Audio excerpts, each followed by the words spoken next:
All right, Ike. Well, this week we've got some workshop updates. We've got a recap of my trip, not just my trip, but Bob Ives' trip to Oregon, and another everybody's absolute favorite segment, favorite Land Rover Owner of the Week, or Famous Land Rover of the Week, rather, which we haven't done in a really long time, and we've got no requests for it.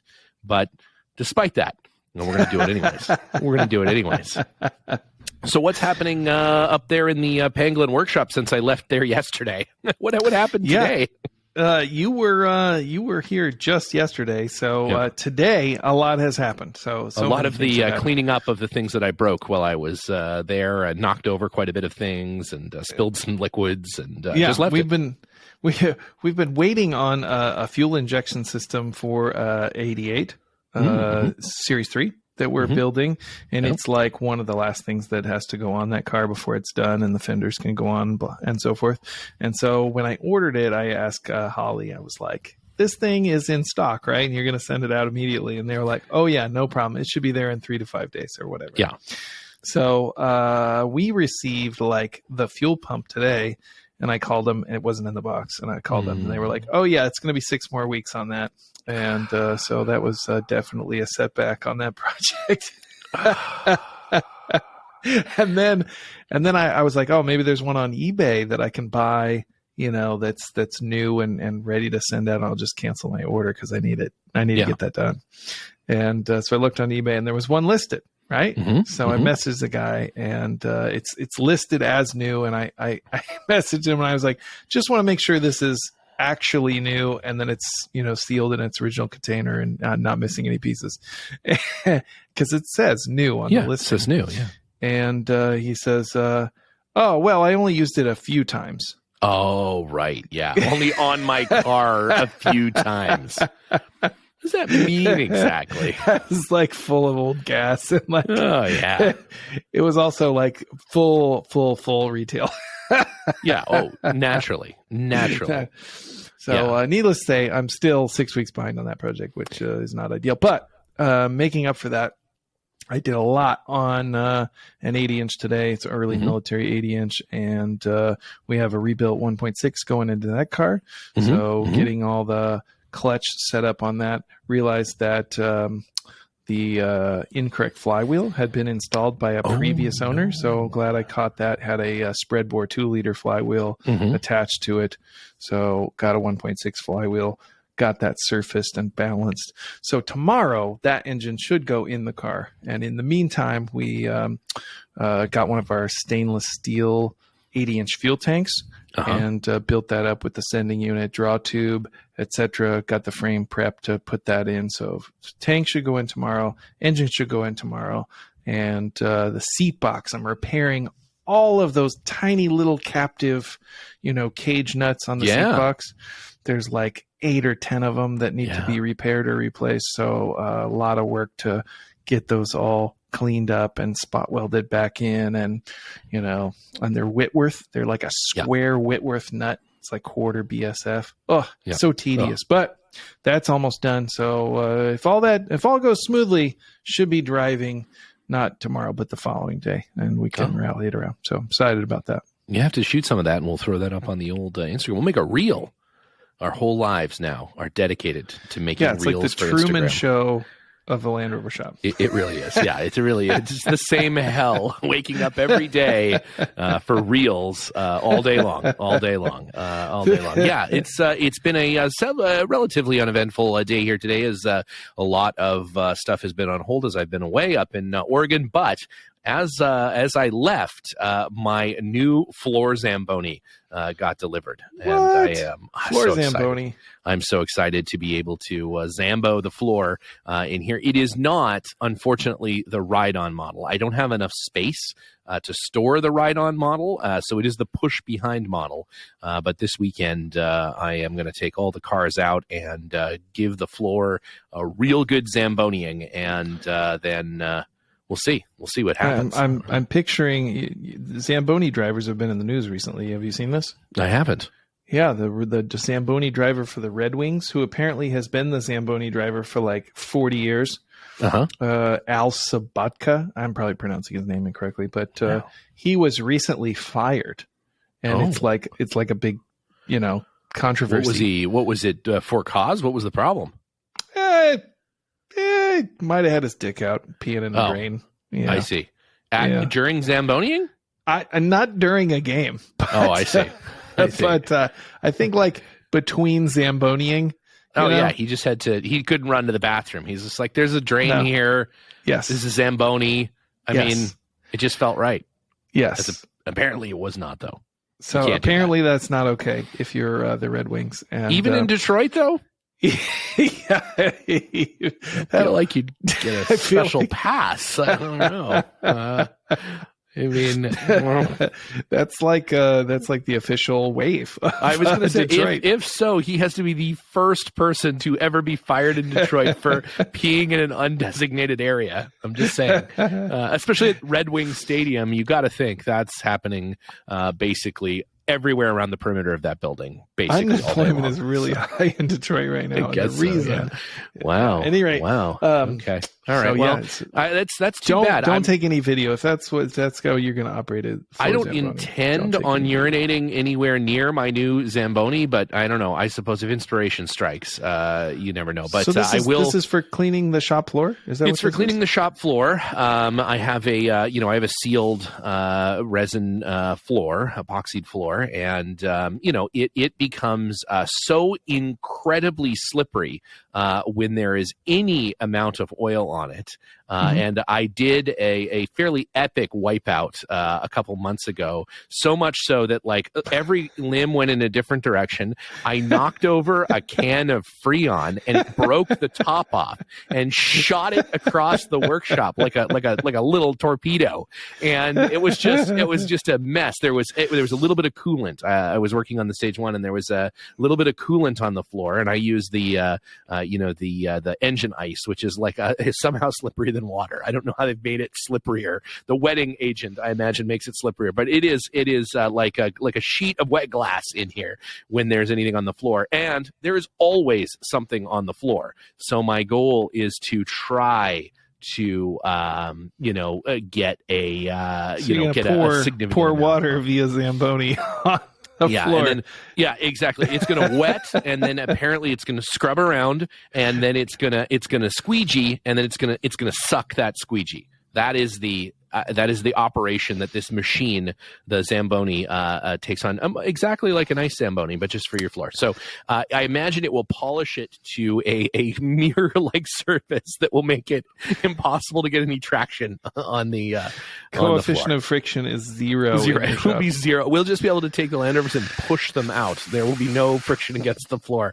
So it's looking forward to that. That's going to be incredibly dangerous, and likely Chris is going to die because I'm not going to tell him. For those of you that don't know, for those of our listeners that don't know, you are nothing if not graceful.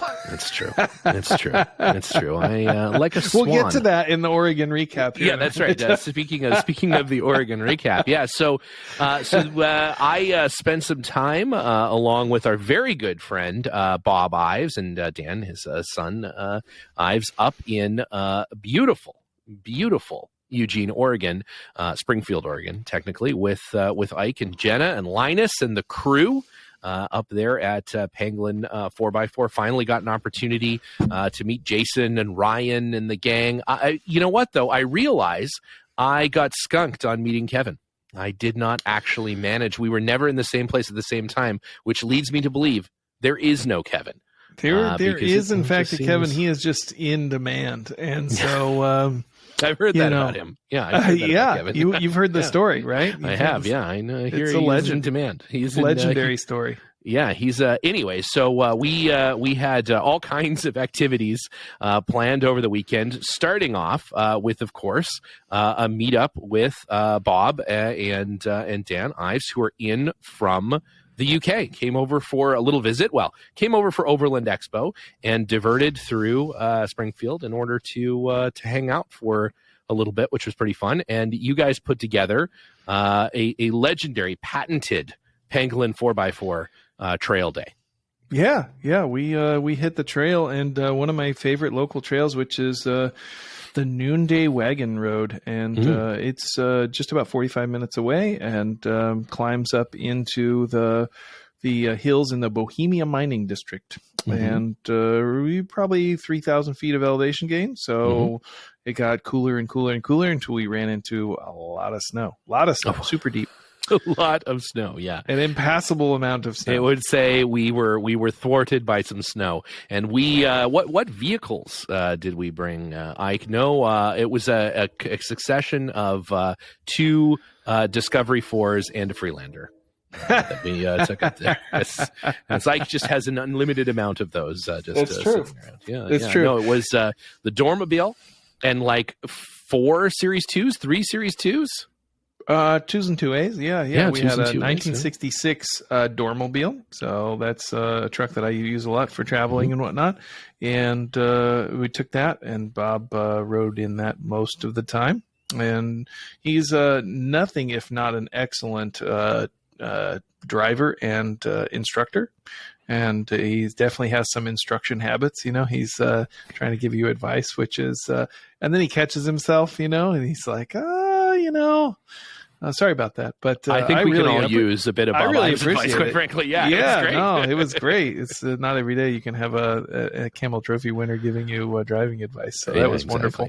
Yeah. And then I think Jason brought his 1960 Series 2 88 bronze green hardtop. It's a great car. It's a great car. Ryan borrowed one of the shop's 88 soft tops, 63 88 limestone soft top, factory soft top, actually, quite rare. And then Linus brought the Transamerica Expedition truck, which is a pretty famous truck that drove from Terra del Fuego to Alaska, one of the first vehicles to ever do that trip. So that was cool to see that out on the trail, pretty much a legend. And that was the group. And Jenna. Oh, yeah. Jenna. Yeah, Jenna, I'm just kidding. Jenna brought her 1966 88 station wagon, also limestone. And, nobody really had too much trouble. No. Ryan had a little trouble on one of the obstacles, but really everything went smoothly. The day was great. The weather was great. Everybody was great. It was super fun to hang out with Dan. Dan Ives is... He's super nice. I really enjoyed it. He is super nice, super knowledgeable guy as well. Knows a ton about Land Rovers and discoveries. He is a big Discovery guy. He knows a ton about that. Does a ton of work on those back in the UK, and we got all the way to the top, and we found the snow, no question. It was up there, and it was deep, and it was just warm enough that it was like a masonry grout. It was sticky and heavy, and there was no getting through it. Much to Bob's chagrin, as his heavy encouragement to just keep smashing through the snow. And ultimately, though, we didn't. We could not progress and needed to winch back the Dormobile with the expedition truck, and got that done. Had a quick snowball fight. Enjoyed some mountaintop snacks. It was quite nice, and then carried on back down to the town, and we shot some video, and we're going to have a little trailer for that out on YouTube along with this episode. We're going to be putting out some of that content. Our Patreons have, of course, already seen it and have been had the pleasure. Question mark misfortune maybe misfortune of viewing it a whole week early. So if you become a patron of the Underpowered Hour, you get access to things like that, as well as preamble clips that Ike and I the things that we talk about before we talk about the show. Ike's that's going to be embarrassing comedy. It's pretty great stuff. It's pretty comedic stylings of the Underpowered Hour. Yeah, it is pretty great. You too can listen to that. Speaking of the comedic stylings of the Underpowered Hour, so Saturday morning brought us to the very first Underpowered Hour live from Pangolin 4x4 in beautiful Springfield, Oregon, and we did okay. We're new to the live streaming forum. I think I learned a lot. One is to probably get Ike's Wi-Fi password more than 2 minutes before we start the stream. But I think all in all, it was pretty fun. Bob came down. Bob and Dan joined us again in the morning, talked a little bit about the trail, talked about their trip over, what they're planning to do out at Overland Expo. And then we were joined by a fan of the show and just generally a good guy, Nolan. And he had come down to receive a very special item from Bob. So what is that story exactly, Ike, for those people who are unwilling to watch the recast of the live stream? So the way it all started was Nolan, who is a up and comer over at Haggerty. He the insurance folks, for those of you that don't know, he does classic automobile insurance here in the U.S. Big company that does a lot of especially famous and especially interesting classic car insurance. At any rate, he called me up and he said, "Hey, look, I'm getting married and I really would like to incorporate some sort of interesting or historic Land Rover part into my wedding ring." And that's not a call you get every day. That's kind of an interesting request. And it feels like something you should probably do under the advice of a physician. But yeah, it's a weighty request. And it's, apparently the story behind that was he met and, had some part of the courtship maybe occurred in the 110. We didn't ask for specifics on that. So he had a deep level of detail. He was just unwilling to share exactly the parameters there. But yeah. So he took a trip with his betrothed in a 110 and I wanted to sort of commemorate that with a special something.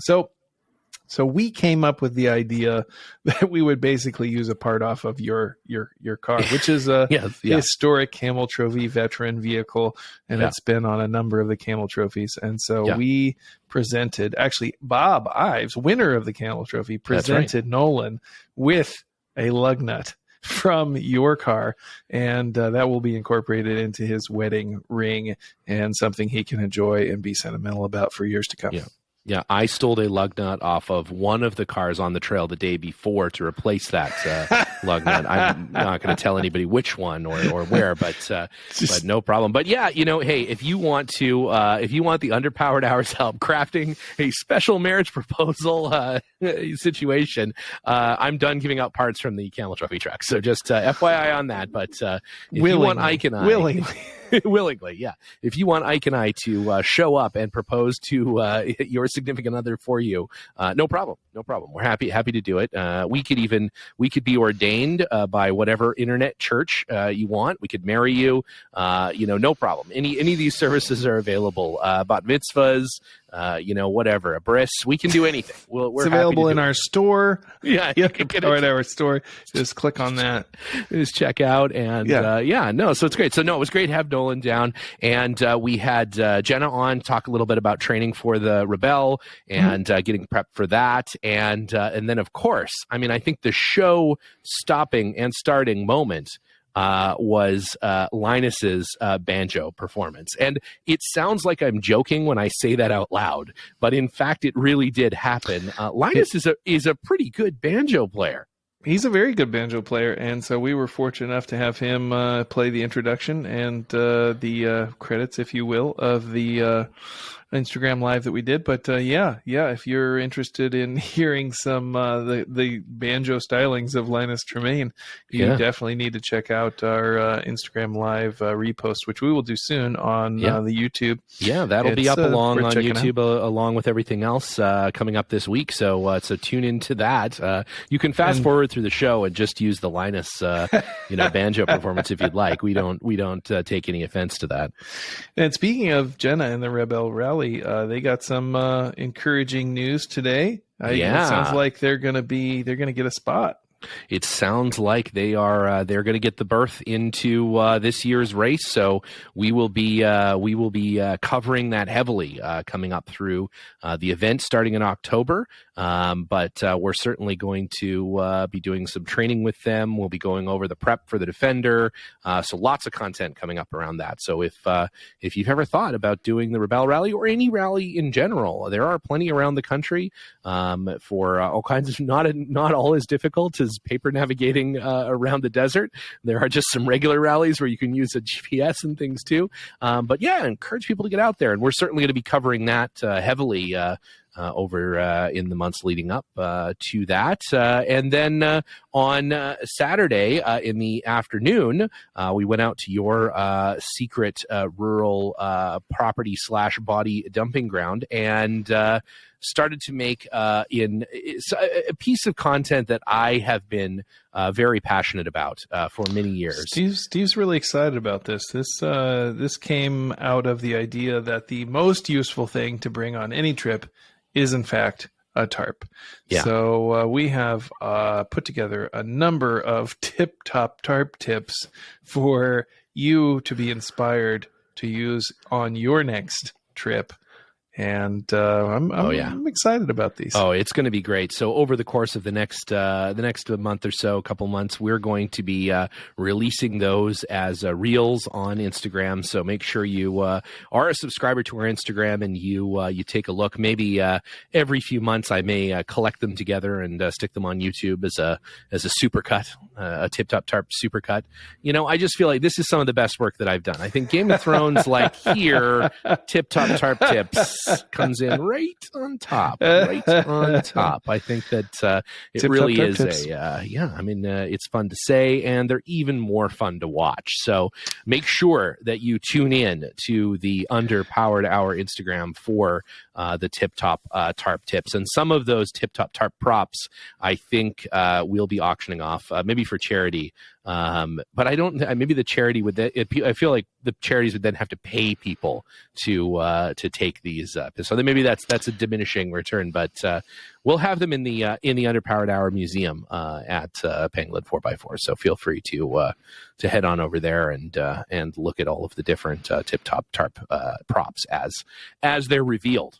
It was a pretty wonderful Underpowered Hour weekend. I do want to thank Bob and Dan for a gift that they bestowed upon us. And we'll have to post some pictures of these. But they gave us some Land Rover metal art toilet paper roll holders. Is that fair to say? Yeah, it's exactly what it is. The one I was presented handcrafted. with is handcrafted by Dan at the shop there out at the Ives farm, and really fantastic. Made out of broken Discovery half shafts, which I think is very appropriate. And mine is a wheel hub, and it's and I believe yours is a piece off of a new Defender. Defender. They'll have to bolt to the wall with some fairly significant hardware. That's true. And I can't wait. I had to leave mine with Ike and shipped down because it is so heavy that it would incredibly sturdy. Yeah, I got an old doubles Lucas as a recovery point. Oh, for sure. In case of emergency in the potty, a good handle too. You know, if things are rough, you can just you can grip on, and it's you're ready to go. I just can't wait to get mine installed here at the workshop. It's going to be fantastic. I have to who post knows? Some pictures of that, not in use, but definitely. Well, I think maybe we'll see. It depends on the OnlyFans. It'll is be that a threat? It depends. But it's a great, so great to have those guys. So much fun, and the link to the YouTube. We'll put that in the show notes to the rebroadcast of the live stream, and it won't be the last one. No matter how much you ask to never do that again, we are going to do it again. Ike and Jenna and Liza and I are going to most likely go to Overland Expo, Pacific Northwest Edition in Bend, Oregon, right after right after the July 4th long weekend. We're working right now to see if we can't secure the last Blockbuster Video as an Airbnb for our time there. I think that would be an appropriate place to stay.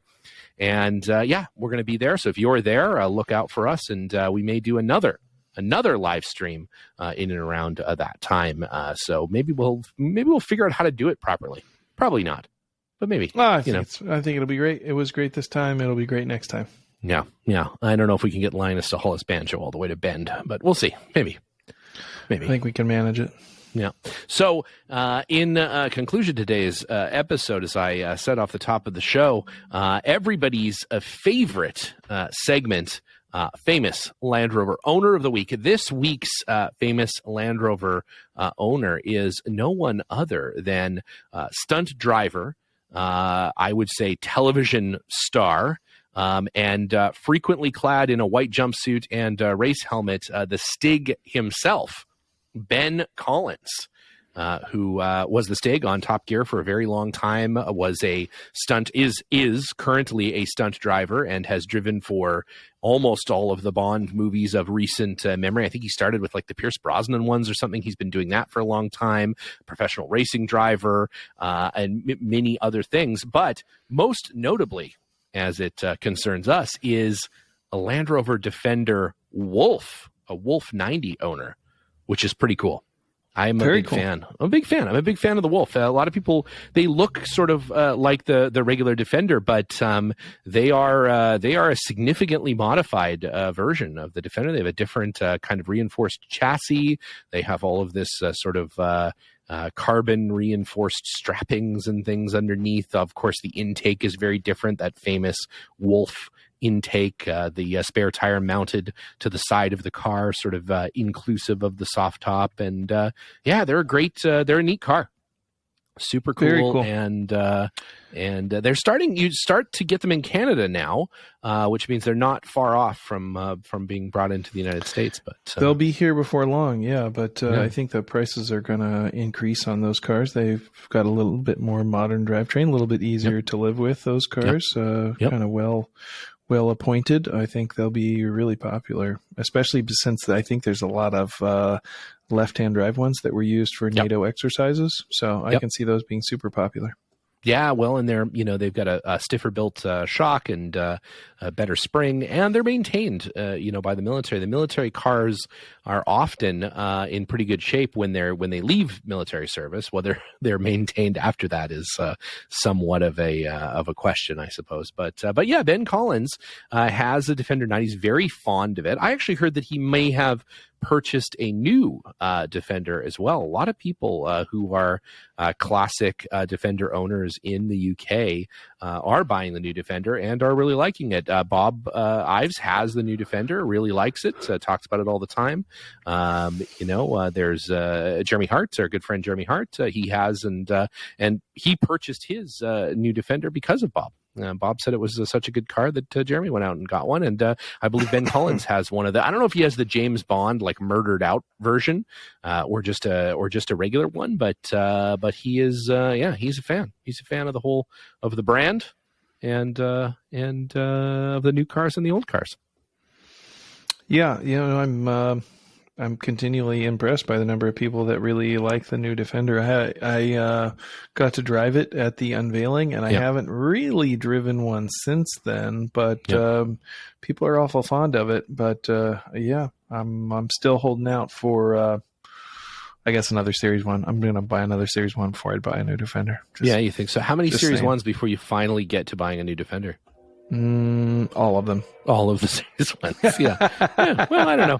I think, like I said, if there was a hybrid, plug-in hybrid one over here, if the P400E was available here in the United States, I would probably already have one, especially because our Chevy Volt, which is the car that Liza uses to drive back and forth to Pasadena every day, unfortunately, the battery energy, the battery energy computer module, or the Beckham, is all screwed up and needs to be replaced. So I believe we may have bent the Beckham. I'm not 100% sure, but at any rate, our Beckham is all screwed up. And Beckhams are on back order. You can't. There's no Beckhams available. They are 3 to 6 weeks out on a Beckham. And Beckhams are extremely expensive and often hard to deal with. But thankfully, this Beckham is covered by warranty. It's one of those things. So we'll hopefully have the Beckham replaced soon and have that car back on the road. But it's one of those things where that car is starting to go, and at some point, I think we'll probably have to replace it with a new Defender. I don't know. I kind of go back and forth. Like maybe I would like a 130. If you're going to get it, it's proportionally, like visually, I think it looks a little better in some of the renderings and things that I've seen than the 110. It sort of feels more like a classic 110. It feels about right. But anyways, yeah, I guess we'll see when and if they release it. But certainly, I mean, I think it's pretty sure that they're going to make the car. Just like the proportion of that rear overhang, I think makes or breaks it in terms of its profile. And I think there's still so many pending Defenders yet to deliver that coming out with yet another model, I don't know, would necessarily excite the base all that much. But at any rate, it's, we'll see. There's only time will tell when that'll come out. Of course, the new Range Rover Sport will have to, at some point, not talk about that. And, it'll, we'll see how it goes. But at any rate, make sure you tune in to the YouTube this week. Check out the rebroadcast of the live stream of Underpowered Hour Live from Pangolin 4x4 this past couple weeks. You'll see the trail run with Bob, as we are lovingly refer to it as Mr. Ives Goes to Oregon. And also we'll start getting some of that very top quality, tip-top tarp tips up on the Instagram Reels. This is going to be great. This is going to be great. It's a huge reek. So because of all that tarp talk, we have run out of time for Ike's review of Nando's. We hope to get them on the show soon. I believe they have some tarp tips for best way to consume the piri-piri chicken sauce, tarp wrapped maybe, or perhaps tarp bib, or, tarp, who knows? There's lots of ways to do it. So, at any rate, Ike, it has, as always, been a pleasure. Good luck out there, and we'll talk to you next week. Hey, thanks for coming up and doing the Underpowered Hour in person. Look forward to seeing the video of our Instagram Live, so check that out. And don't forget to check out our store. Got a lot of new items in there. And, I'll see you on the trail, Stephen.